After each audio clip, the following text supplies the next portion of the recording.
Friends అందరికీ నమస్కారం అండి. ఇప్పుడే అందిన వార్త రాష్ట్ర ఉద్యోగులకు సంబంధించి ముఖ్యంగా పిఆర్సీ పైన లేటెస్ట్ అప్డేట్ అయితే రావడం జరిగిందండి. ఆ వివరాలు ఏంటనేది వీడియోలో తెలుసుకుందాం.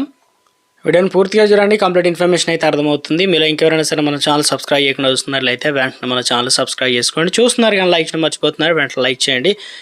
వీడియోలోకి వచ్చినట్లయితే ముఖ్యంగా ఉద్యోగుల పట్ల ప్రభుత్వం ఉదాసీన వైఖరి అయితే కనిపిస్తుందని, ఇందుకు సంబంధించి నెల 19న అత్యంత కీలకమైనటువంటి నిర్ణయం తీసుకోబోతున్నారు. అత్యవసర సమావేశానికి ఉద్యోగులు జేఏసీ అయితే పిలుపు అయితే ఇచ్చారన్నమాట.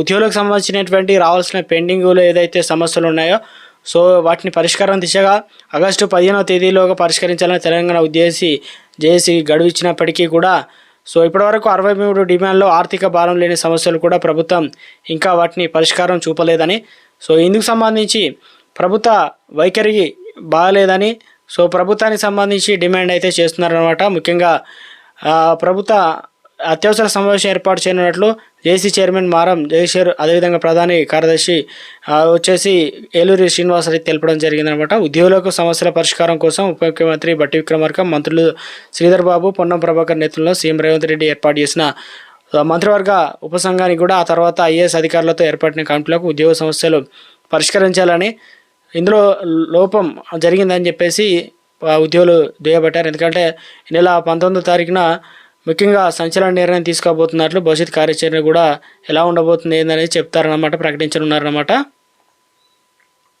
చూడాలి మరి ప్రభుత్వం ఎలాంటి నిర్ణయం తీసుకుంటుంది ఏందో. త్వరలోనే తెలంగాణ రాష్ట్ర వ్యాప్తంగా స్థానిక సంస్థల ఎలక్షన్లు అయితే సెప్టెంబర్ 30 తారీఖు లోపు అయితే నిర్వహించాలని, అయితే మరోసారి తెలంగాణలో స్థానిక సంస్థలకు సంబంధించి ఎలక్షన్ విషయంలో నెల 23న పిఎస్సిలో మీటింగ్ అయితే ఉండబోతున్నాయి. తదితర అంశాలు కూడా చర్చకు వచ్చే అంశాలు అయితే ప్రాధాన్యత సంతరించుకుందనమాట.